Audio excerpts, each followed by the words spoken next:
আবার আমার জন্ম হবে কিনা সেটাও জানি না, শুধু জানি আমি প্রথম, আমি শেষ। তারপরও এই অমূল্য অদ্ভুত সুন্দর জীবনে অনেক সময় নিজেকে ভুলে গিয়ে তুমি তোমাদের পিছে বৃথা সময় নষ্ট করো।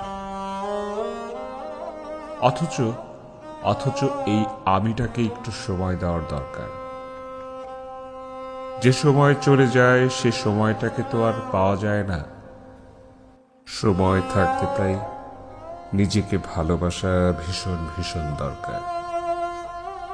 উড়তে চাই, ভালোবাসতে চাই, হাসতে চাই, বৃষ্টি ভেজা দুপুরে ভিজতে চাই, দৌড়াতে চাই, ভীষণ ব্যথার স্মৃতিগুলো মুছে ফেলতে ছুটে চলা ট্রেনের হুইসিলের সঙ্গে গলা ছেড়ে চিৎকার করতে চাই।